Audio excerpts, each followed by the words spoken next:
Well, welcome everyone to our kickoff call for Leading Age Virginia, welcoming in members of the Virginia Association for Hospice and Palliative Care Organizations. We are so excited about this new, just this new energy that we have in the association already. And I want to just first start with saying thank you to my dog for barking.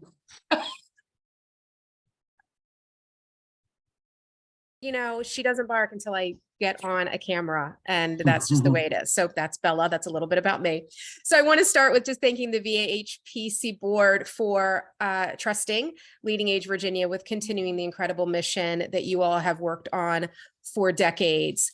We at Leading Age Virginia have said for a long time that we are the only association that represents the continuum of care of aging services in Virginia. And I have to say, it until this moment, it didn't feel like an incredibly true statement. I feel like now we're complete by bringing in hospice and palliative care. And I'm just really excited about the possibilities.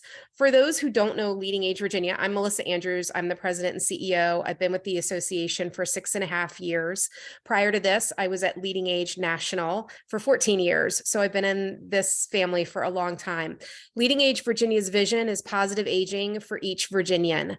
We are an association of provider organizations, but we're incredibly consumer centric in our vision, in that we want to help the Commonwealth become an incredible place to age, both from regulatory perspective, advocacy perspective, access to quality services people need when they need them in the place they call home. So we are laser focused on changing the way people age in Virginia, and that is a marathon, not a sprint. We all know that. Our mission is made possible because of our members, and that mission is to expand the world of possibilities for aging. We are governed by a volunteer board of directors, and we look forward to welcoming a new director or two as our governance committee looks to include hospice and palliative care organizations more completely in our leadership. We already do have the vice chair of our board is Heather Gerhardt from Good Sam Hospice. She has been on our board for a few years, and excited that she is on our executive committee, and has been out in front advocating for hospice and palliative care. So grateful to Heather.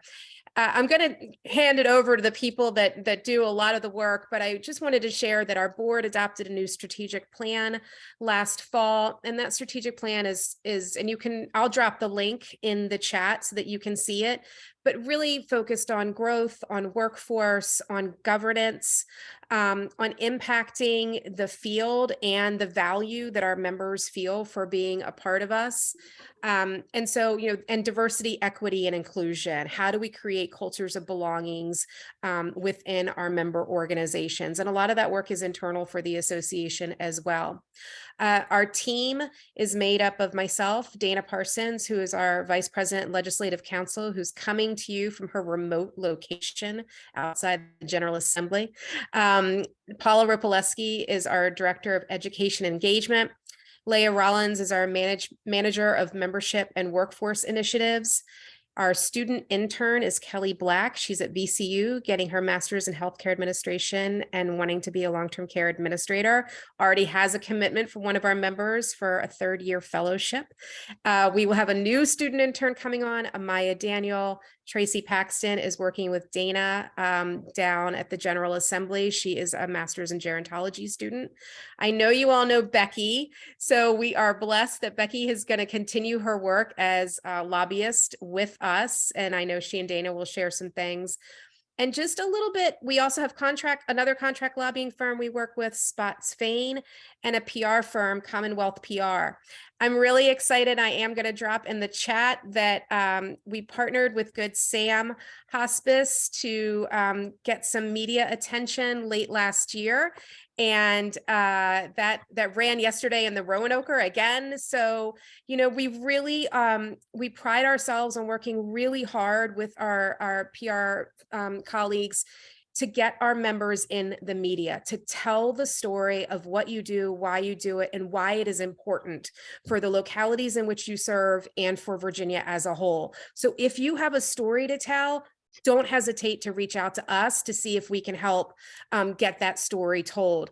We do that from the media relations perspective, and then obviously the advocacy perspective, which gives, so I'm going to take a pause before I turn over to Dana and ask Jen Martin, who I know you all know from the hospice world, to just share some remarks as we start this new journey together. So Jen, thank you.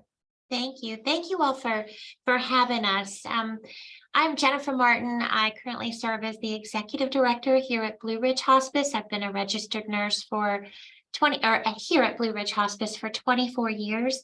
I've worked with the Virginia Association for Hospices and Palliative Care for almost 3 years now, and have had just the extreme honor to serve with some of the other board members that I see here today, Tasha and Aaron, and others of those of you that I know through collaboration and things of that nature. But I just wanted to, say that, when we first began coming up with a plan, if you will, and we met with Melissa, we felt like new doors, new opportunities open for us.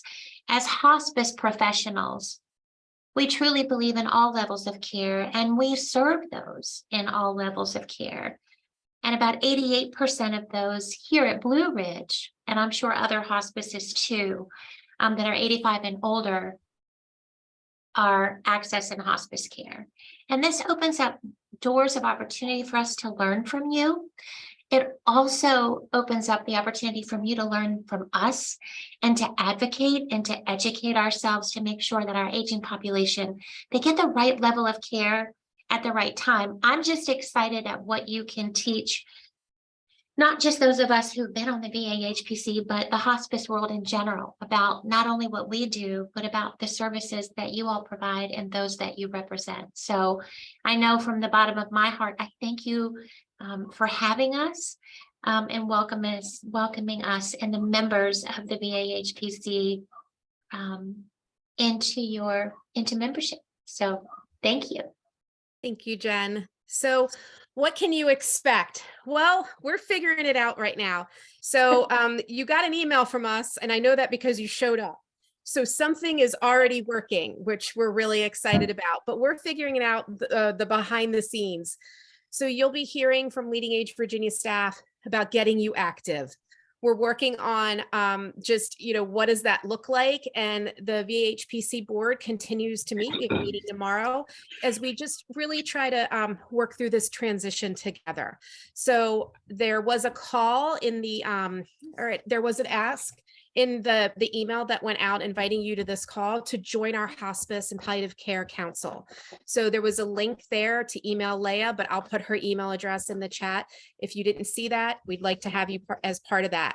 And that's a great segue to introduce you to Dana Parsons, our Vice President and Legislative Counsel, who will share more about how the council will work based on a current model that we have, but also just what's going on at the General Assembly. And Becky's going to weigh in on that and just anything else that she can share before introducing our national partners. So Dana, take it away. Thank you all. So excited to work with all of you all. And before I switch gears to the PowerPoint, I'm going to talk a little bit about the council that Melissa mentioned. So we're really excited about kicking this off. Currently, the model that she mentioned is we have an adult day council. And the adult day council gets together by Zoom pretty much every month. We take a break during session, but we get together and we talk about issues that are important to the Adult Day Council. So they have their own regulations through the Department of Social Services. And so we deal with a lot of regulatory issues and a lot of focus on that. But this council is also very active in advocacy. They have a current Medicaid rate of $57.04 a day. And one of our priorities is to get this rate up closer to what it should be, which is around $100 to $125 a day. So this council meets often. So the Hospice and Palliative Care Council, we will convene and we will figure out how we'll work together and what our agendas look like and what our issues should be and who's going to be the chair and who's going to be the co-chair. And then I know Molly with Leading Age National will talk a little bit about something that they do in a similar fashion that deals with federal issues. With that said, I'm going to share my screen to talk a little bit about what's happening at the General Assembly. So bear with me for just a moment. I'm trying to get to the presentation mode here. Dana, as you're doing this, just wanted to mention, we'll have time for Q&A at the end, but if you have a burning question, and you can just put it in the chat and I'll monitor the chat and bring those questions forward. Okay, great. So as Melissa mentioned, I'm in our satellite office, which is downtown across the street from the Pocahontas building where the General Assembly is, and the Capitol is right behind it. So we have great access. And Becky is actually in the Pocahontas building. Now I can see her over in the first floor where we have our lockers. So we are here. The session began on January 11th. It's talk a little bit about what it looks like at the moment, but want to just give you some information about our governmental affairs team. So as Melissa mentioned, we work with Spots Fane. We work with Mead Spots and Kara Alley from Spots Fane Consulting. They are boots on the ground here at the General Assembly along with me, but working on legislative and regulatory issues all year long. I was just so thrilled to learn that Becky was going to stay with us to help us with the transition with the association members coming in. I have worked with Becky for as long as I can remember. I'm going on 20 years with Leading Age Virginia. So it's great to work with her. It's been wonderful. As Melissa mentioned, we also have Tracy. Melissa introduced her as Tracy Paxton. She recently got married. She's Tracy Lewis now. She's a graduate student at Virginia Commonwealth University, earning her master's in gerontology. And she's going to talk with you a little bit today about how you can become active in our advocacy champion program. So want to just talk with you a little bit about how our position process works, how Leading Age Virginia arrives at our positions regarding legislation. So this is our public policy committee, and Erin Hausch and Jennifer Martin were so pleased, recently joined the committee and has already been weighing in on legislation and getting tons of emails from me because we represent the entire continuum of care. We have legislation in all areas: nursing home, assisted living, adult day, hospice, continuing care retirement communities, independent living. So although particular members on our council may not represent a specific level of care, we have a very comprehensive committee that does represent all of those. And so we ask everyone to weigh in on that. So this is our committee. Carrie Davis is our chair. And then you can see we have members all over the state representing different levels of care. But we have our legislative guiding principles, and this is located out on our website, and I'll put the link to it in the chat. But this is the foundation. Our guiding principles are what we carry with us throughout the General Assembly and as we deal with regulations. So these are issues that come up that I don't necessarily need to consult with the Public Policy Committee on, because I know based on our legislative guiding principles that that's an issue that we're going to support, or we're going to oppose, or we're not going to have a position. For example, if legislation was introduced that was increasing the Medicaid rate for adult day, we would automatically support that. Any increase, we're working toward that. So that's something that I would not need to get the committee's input on. So with that said, now that we are representing hospice, I want you all, when you have time, to take a look at these legislative guiding principles and see if they need to be amended in any way, or is there something that we need to add related to hospice. So that's something that we're going to be reaching out to get your input on, but this is what they look like at the moment. and just look forward to talking with you about how we can enhance them related to hospice. So this is a short session, 45 days. All sessions in Becky's, in my mind, are long. They're all long, but a short session means that we cram a lot in each day. Tonight, there's a committee meeting at 5 o'clock, and that could go on into the night.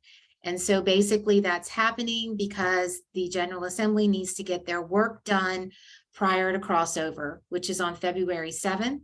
And that means that all the bills that have passed in the House and the Senate will then cross over, and then we're going to go through the entire process all over again. So far, there have been 2,167 bills introduced. The last day to file bills was on January 20th of recently. Some bills are still coming in. Some bills can continue to be posted, commending resolutions and things of that nature.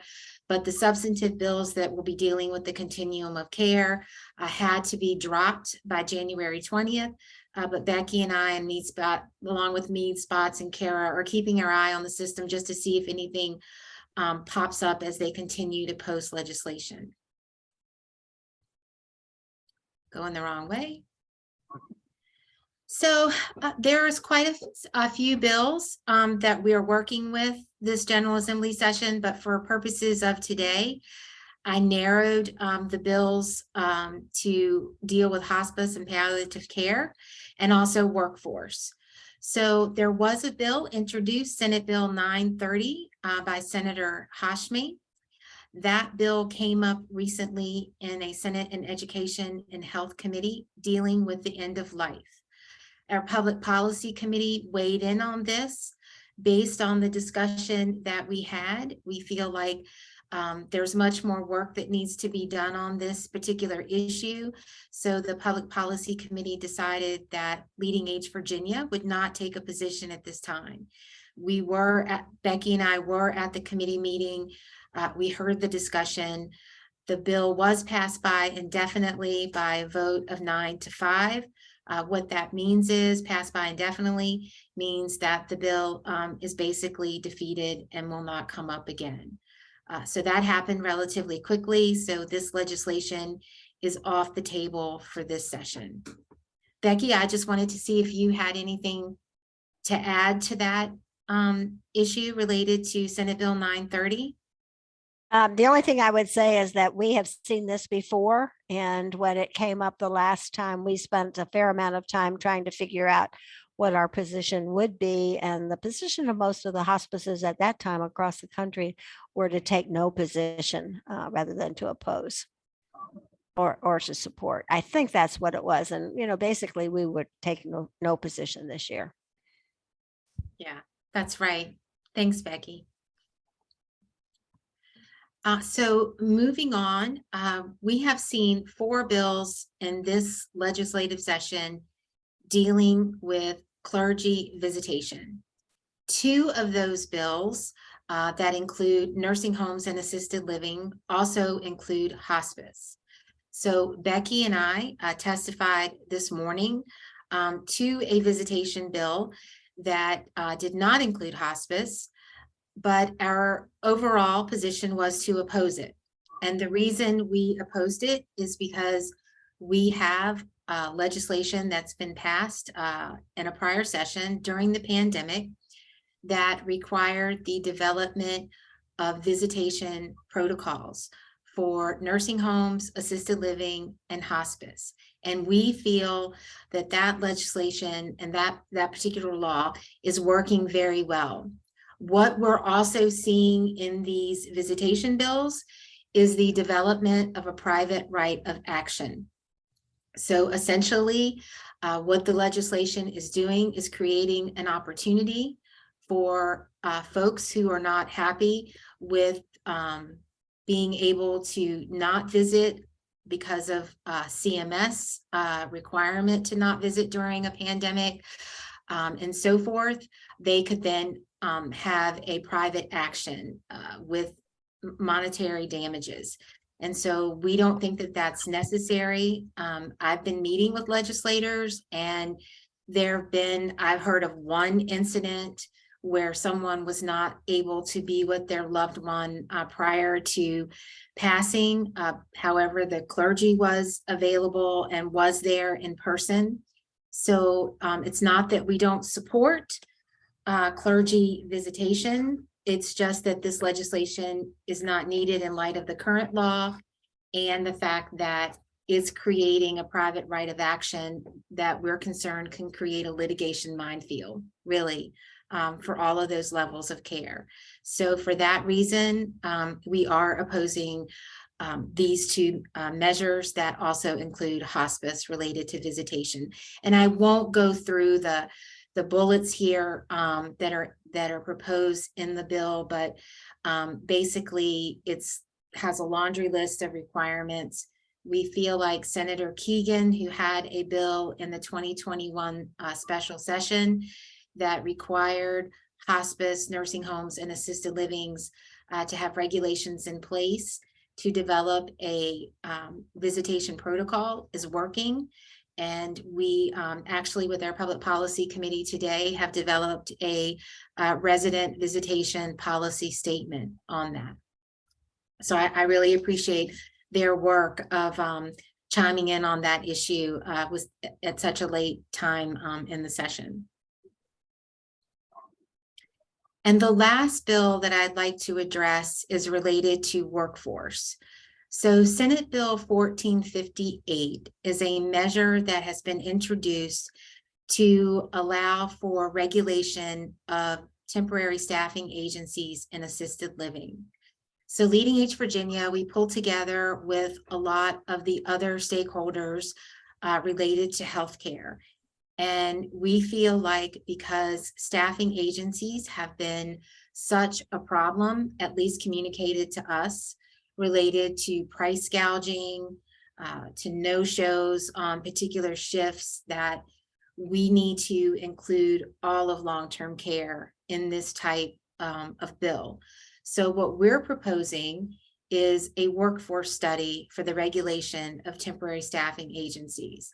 And so we're working on the language right now, and basically what it would look like is that the Secretary of Labor, in collaboration with the Department of Health Professions, would convene a work group really to study the use of and potential regulation of temporary staffing agencies. And so once we get that a bit more refined, we'll share that with you and ask you to advocate for supporting passage of it.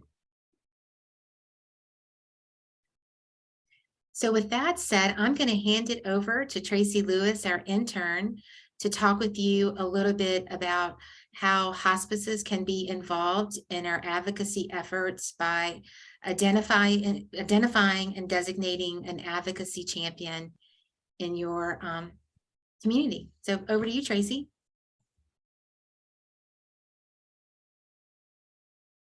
I think I have to stop sharing and mute because Tracy's in the same room with me. Okay, hello.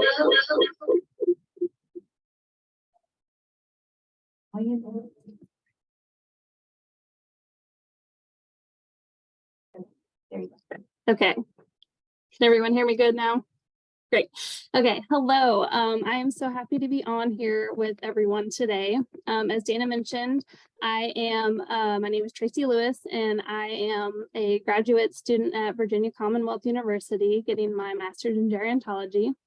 Hopefully we'll be graduating in May, so I'm super excited to join this amazing workforce to help further some new initiatives to support and expand aging services. So this semester, I am partnering with Leading Age Virginia to work on some advocacy initiatives. Part of this work is to gain some practical experience on what it means to be an advocate, and also learn how legislation directly impacts aging services. And with my work with Leading Age Virginia, I'm primarily assisting Dana here at the General Assembly, and to expand the Advocacy Champions initiative. So a little more information about that. Our Advocacy Champion campaign is designed as a partnership between Leading Age Virginia and your communities to help the voices of the people in your communities be heard and have a choice in the future of services and supports. So this campaign offers the opportunity for you to get involved to help advance policies and laws that will promote solutions to care and service issues across the continuum, and also to encourage and reward innovation, best practices, and excellence. This works by each community designating a team member to serve as an advocacy champion to represent them. And their main responsibilities is to serve as the point of contact for us to relay information about advocacy efforts and to work with Leading Age Virginia to host legislator visits. And I will be reaching out to everyone with some more information and details on this initiative, but I just wanted to give you a brief introduction today. So if you have any questions or would like to open up a conversation about this, please don't hesitate to reach out to me, and I will put my email in the chat for y'all.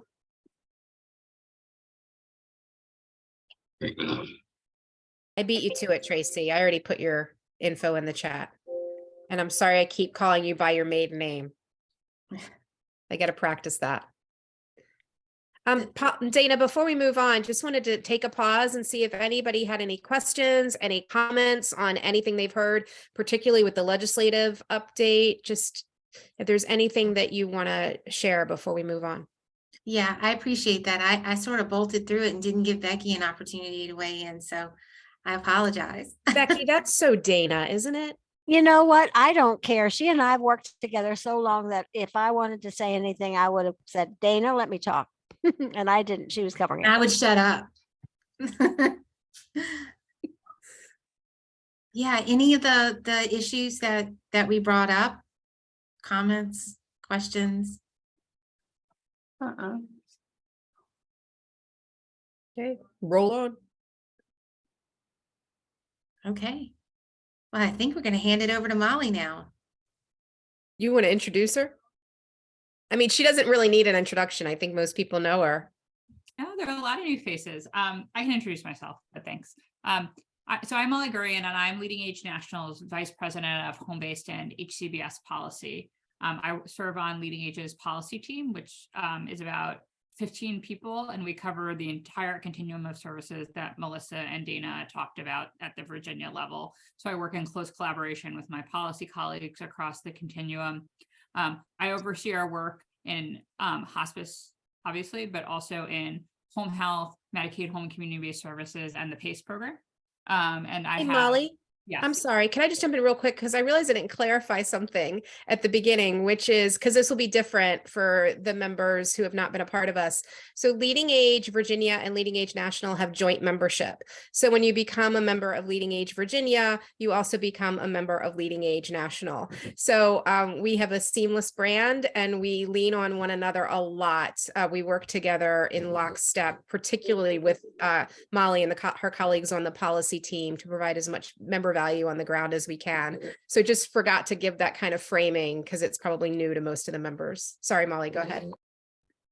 Great. I was going to say that, but now you said it more eloquently. So that Sorry. No, that's perfect. It's perfect. So yeah, so you get access to, as part of being part of Leading Age Virginia, you get access to everything that Leading Age National offers. And it is a really great partnership, and vice versa, because all the work that Dana is doing for you in the States, we get that kind of feedback from all of our state partners and can keep a pulse on the ground of state advocacy and policy as well, which is not an opportunity that every national association has. So it's really exciting. So yeah, I work on the policy team across the continuum. I'll get into a little bit more detail on the policy work in just a minute, but just to give a little bit of an overview of the resources that you have available to you at Leading Age National. And I do encourage you to explore our website, with one caveat is that it is a new website. It only launched about a month and a half ago. So you might find some broken links here and there, and they're working through it, and apologies for that. But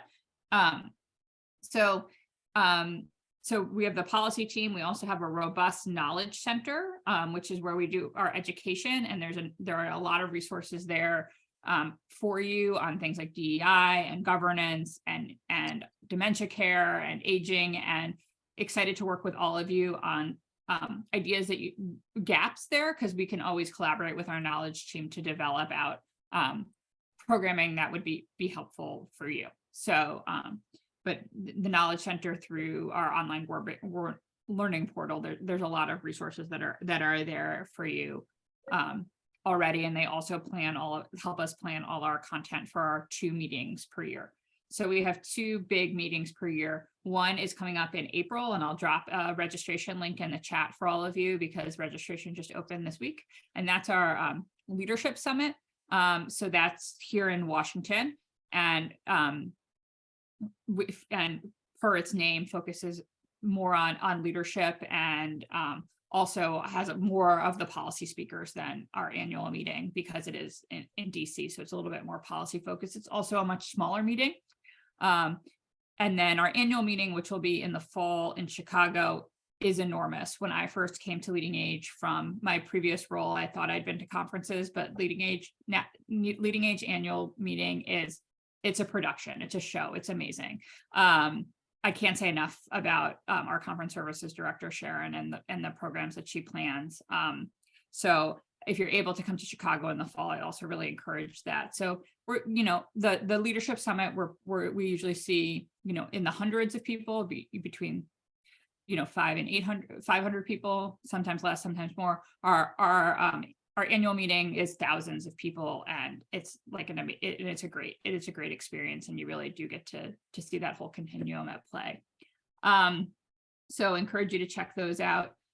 We have a Center for Aging Services Technology. So we have a technology arm that works with partners in the business community and elsewhere on creating tools around technology, whether you're investing in like remote patient monitoring or other technologies. There are toolkits and things that can help you in the technology space, and we collaborate with them on technology policy. And obviously we have a communications and marketing department that help us communicate with you and market all the great work that we're doing on your behalf and market work that you're doing. As Melissa noted on the access to resources around marketing and communications in Leading Age Virginia, we have some of those resources at the national level and do have a member of that team that is always looking for stories to highlight. So once again, if there are things that you want us to sort of push up in terms of things that you're doing, there could be opportunities there. We have a global aging network. So Katie Smith-Sloan, our president and CEO at the national level, is also the president and CEO of the Global Aging Network. So we work with aging organizations around the world, and that's another resource that you can check out. I think I didn't forget anybody, but I might have, and apology. We have membership and sort of the other functions, but it's a really robust organization. So, LTSS Center. We have an LTSS Center, which is a partnership with UMass Boston. So that's a research arm, and it's policy research. They really try to focus on things that will have sort of real life impact. They function independently. They go after grants. But they do a lot of work on workforce, and they've had a lot of interest. They ask me a lot of questions about hospice workforce, and it would be great to have more people to refer them to get those answers besides myself. So that's a great opportunity. They do a lot of workforce. They do a lot of housing with services, research, and other topics. So they have a page on our site as well. So policy. The hospice and palliative care main 2 people that you'd be interacting with are myself and my colleague, Katie Barnett, who couldn't be here today, but she's our director of home care and hospice policy and operations. So we support you through legislative advocacy with CMS, advocacy with other parts of HHS. We recently, for example, worked with the White House and HHS. And if you go to leadingage.org, you can order COVID tests if you want to. So those are the kind of things that we, just one example of the kind of work that we try to engage with on your behalf. As Melissa said, Dana said, we have a monthly, what we call network meeting. And it's because it's networking. So we have a hospice network. We usually have an outside speaker who comes and speaks, but if there's a lot going on from a policy perspective, Katie and I will speak, though we always provide updates. So that's the opportunity for you to engage nationally with other hospice organizations around the country. And with us, though Katie and I are always available, we're only an email or a phone call away. And I'm a pay for play. The more engagement you give me, the more that I can do for you. So so what's going on? Actually, a lot is going on in hospice right now. So as I'm sure you all saw at the end of the year, towards the end of the year, there was a large expose in the New Yorker and then ultimately in ProPublica on the hospice industry. And that has spurred, we already had concerns and had already sent an email to CMS about sort of the proliferation of hospices in the areas that were outlined in the article. We'd already sort of reached out to CMS about those issues prior to the article coming out, but it sort of spurred a lot of interest on Capitol Hill. So there've been a lot of meetings around program integrity since that article came out, and a lot of interest from legislators about what they can do. I'll put in the chat when I'm done talking. We worked internally, then we worked with members, then we worked with some other hospice associations, and ultimately came up with consensus recommendations around program integrity with a focus on things that CMS already has the authority to do, because we of course wanted to balance the regulatory environment in which you already exist, which is not easy, with the issues that were being presented both in that article and that exist that the reporter didn't get into. So there's been a lot of good response to the fact that those were consensus recommendations. And we've had a number of meetings about sort of which ones to focus on. And we have a meeting with CMS coming up in 2 weeks. So hopefully we'll have more feedback once that meeting occurs. Getting on the administrator's calendar can take a little bit of time. We have regular meetings with the quality reporting program at CMS. We are in regular contact with the payment and policy team at CMS. So if there are issues that you're seeing that you would like us to elevate, reach out to Dana, reach out to me, and we can discuss the best way to make that happen. Putting together a robust hospice legislative agenda. Leading Age works both in our silos and across the continuum. So things like workforce are things that we work on across the continuum. So we're doing major pushes on immigration reform, for example, major other ways to get more workforce. And the more that you can tell me and my colleagues ways that stories that are impacting you, or ways that proposals would or would not work for you, so that we can amend them, as Dana sort of noted, parallel on the state side. I could work for you to say, well, like that kind of visa seems like it works really well for a solution for our nursing home members, but we have to amend this in this way to make it work for our hospice members. So there's both that internal and external work. And then the other big thing that I've been working on in the past few weeks around hospice is thinking about ways in which the benefit can grow and be improved upon. There's been some interest in having a conversation about how the benefit can develop, grow. The word reform has been thrown out there. So that's a conversation that's going to be ongoing this year as well. So would love engagement from any and all of you on those issues, or on other issues that are important to you, because what's important to you is important to me. The last thing on the workforce front is we partnered with the American Association of Nurse Practitioners. They came out with a major piece of legislation towards the end of last year that expanded the scope of practice for many NPs and also PAs in some cases, that included allowing the nurse practitioners to certify the terminal illness. We pushed for them to add to that legislation that would allow for a nurse practitioner billing under the hospice benefit the way that physicians can bill, because we heard that was a concern. And I think that is going to be added. We're still waiting on text, but we got good reception. So we continue to both look at the big picture around the benefit and big changes, as well as working on things that are affecting you day to day, like billing. And we asked, we got a study funded around creating standards around bereavement care so that I could better advocate for you in the future around reimbursement for bereavement. Because right now it would be hard for me to say what kind of bereavement program should be reimbursed, but if they create standards, and that study actually got funded to happen. So we'll keep an eye on that. So ideas big and small, welcome. Thank you. And hello to those that I see on the screen that have met me before, and the rest of you. I'm really excited to get to know you, and so is Katie. Thanks, Molly. I put that link to the Leading Age article that you mentioned in the Thank chat. you, Dana. And I will put in signing up, how to sign up for the network. And I'm happy to take any questions. When is the next network scheduled, the Hospice Network?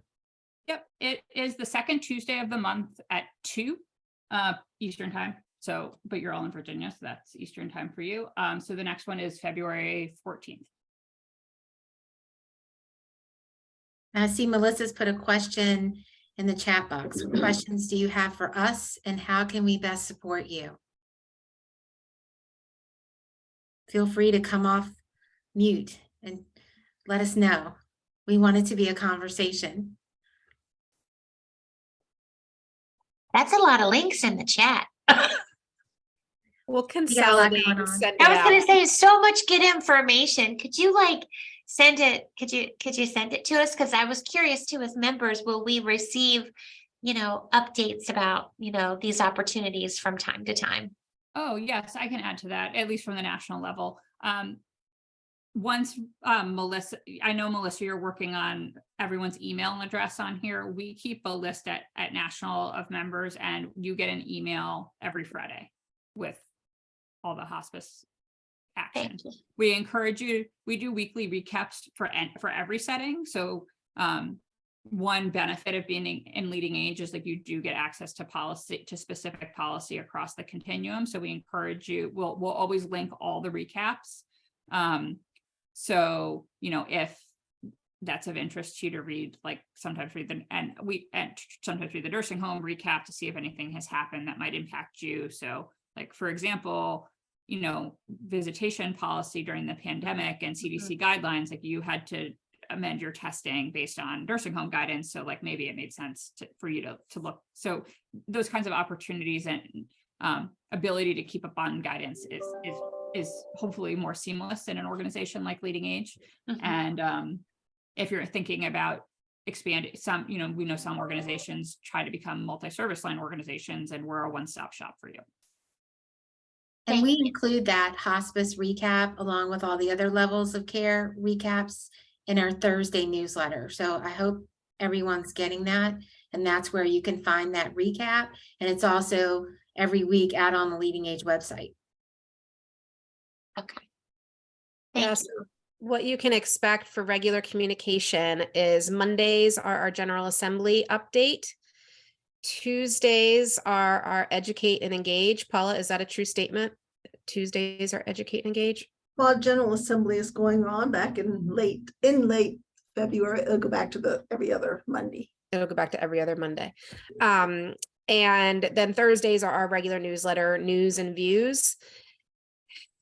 Then you'll also get updates from National. National does their newsletter on what days, Molly? Yeah, it's Every called day. Leading Age Need to Know, and it would be good I'll dig out how you register for it. And it's Monday, Wednesday, Friday. So I'm sorry, the dog.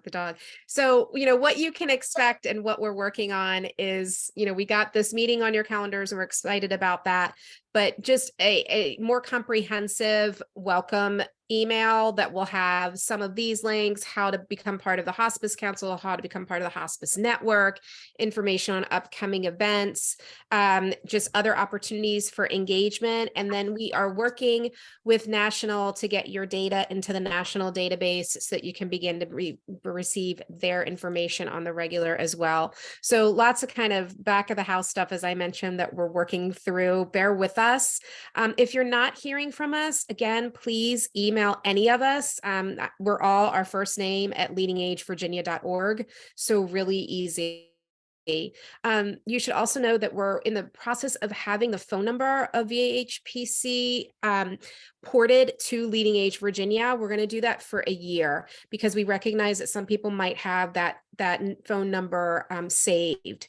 And so we want to make sure, particularly on the consumer side, on the family side, that they don't feel that they're disconnected from getting the resources that they need. So we're working on that right now, and hopefully that will be wrapped up at the beginning of next week. There are people on the technology side that are dealing with that piece.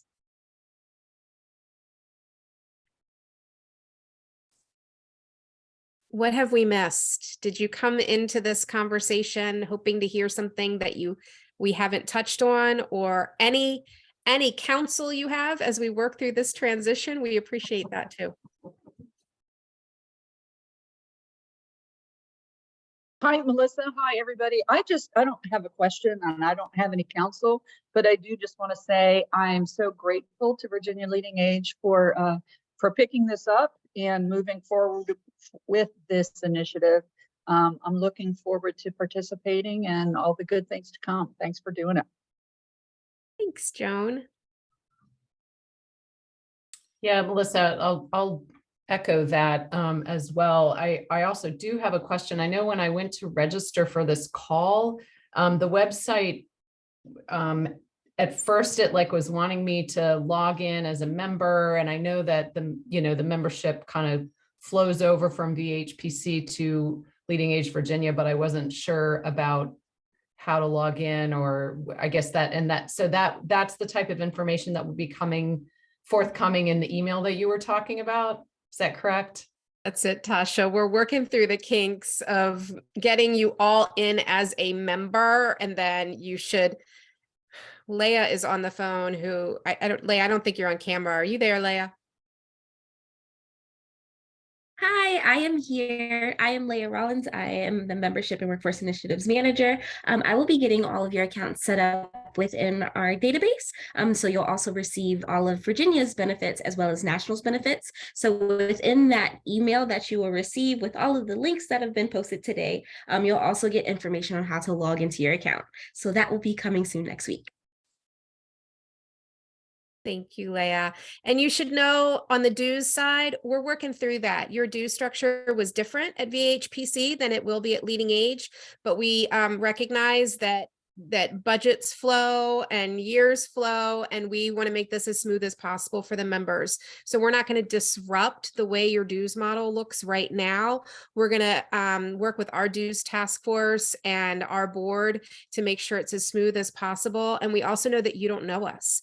And so we want to make sure that at least in the first quarter of this year, we're just laser focused on getting you involved, getting you engaged, getting communications to you. And then we'll be reaching out to you to work out the other pieces of that. I mean, at the end of the day, we are a dues paying association. So that is a piece of it. But I just want you to know that you have the commitment of our leadership to prove our worth to you, because we know that you don't know us yet. You know some of us, but not all. I see, Courtney, you have your hand up, the secretary of our board, Courtney Nuzzo. Come off mute, Courtney. Thank you. And do your plugs. Thank you. You knew it was coming. So Molly referenced the leadership program, the leadership conference in April. And first of all, let me say from the board's perspective, and I see Heather and Scott are on as well. We're really excited to have you all on board. This is, we love the diversity of our organization and from a professional point of view. And I think this is really exciting, but I always really enjoy hanging out with Dana downtown at the Capitol. It would be so important to have you all come and tell your part of the story to folks. And it's a really powerful your voices are heard. And I know you all speak a lot for folks who, they don't know about you till they need you. And so it's important to have that advocacy, not only sort of at the bedside and with the doctor and with the family, but to sit down with the, well, you're not going to sit down with many politicians, honestly. You'll sit down with some, younger folks, but nonetheless, they are, they get the message to the politicians and the people that can make some change for us. So excited to do it. And I'll look forward to meeting you all at the Virginia table at the Leadership Summit. Thank you, Courtney. And no pressure. But, we also have, Molly has spoken to us about if we decide we want to do, if Leadership Summit doesn't work out and we want to do something special at some point around advocacy for hospice and palliative care, obviously we can do that at the national level, the federal level as well. So I didn't speak out of turn there, Molly, right? I didn't make that up. No, I'm happy to facilitate that. And just on lobby day, it's part of Leadership Summit. It's gonna be mostly on Wednesday. So the last day. So if you're able to stay in town, because it'll probably be mostly Wednesday afternoon, so that folks don't miss the sessions. And more information coming soon. Not in the same email. You can have a separate email. It sounds like this first email is going to be pretty Like full. nine pages long. Yeah. Printed it out. Like the old MapQuest when we had to print out our directions and try to read them while turning, which doesn't seem safe looking back. Anybody else have anything to share? Your time is precious, so we don't want to keep you unless there's a reason.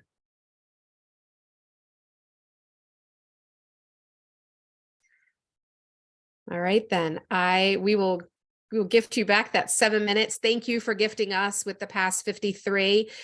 We are just super excited to support you, to get to know you, and to work alongside you. So please do not hesitate to reach out to any of those email addresses and let us know how we can hit the ground running with each and every one of you. So welcome to Leading Age Virginia. Yay.